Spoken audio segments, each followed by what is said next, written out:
Sir wait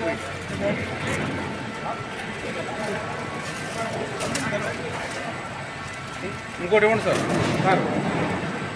box కాకుండా చిన్న box కొన్ని తీసుకొని బాక్స్లో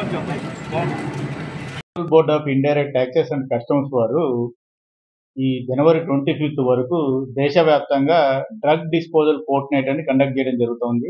దీంట్లో భాగంగా ఈ కేంద్ర ప్రభుత్వ సంస్థలు ఏవైతే డ్రగ్స్ ను సీజ్ చేశామో, సిగరెట్స్ కానివ్వండి లేదా గాంజా లాంటి మత్తు పదార్థాలను ఏవైతే మనం సీజ్ చేశామో వాటన్నిటిని కూడా డిస్పోజ్ చేస్తున్నాము.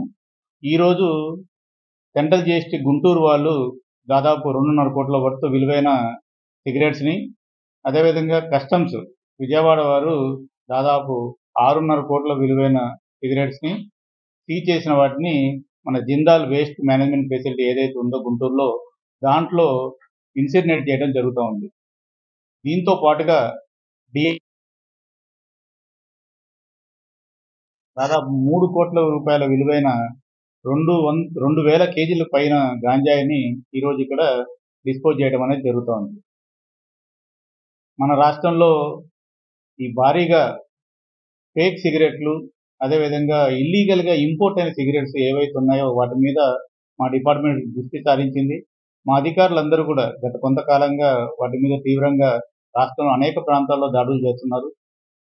గతంలో ఎన్నడూ లేని విధంగా నిన్న సిగరెట్స్ సంబంధించి 2 స్మగ్లింగ్ యాక్టివిటీస్లో ఎవరైతే పాల్గొన్నారో వాళ్ళని అరెస్ట్ చేసి వైజాగ్లో ఉన్న న్యాయస్థానంలో ప్రవేశపెట్టడం జరిగింది.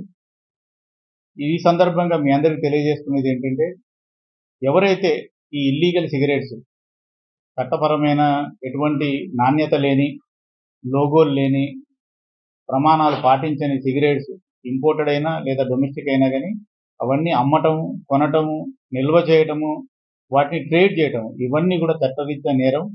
వాటికి ఎవరైతే పాల్పడతారో వారందరికీ కూడా శిక్షలు తప్పనిసరిగా ఉంటాయి. వీటిని దృష్టిలో పెట్టుకొని అటువంటి సిగరెట్స్ని ప్రోత్సహించకూడదని ప్రజలను, అదేవిధంగా వ్యాపారులందరినీ కూడా కోరుకోవడం జరుగుతుంది.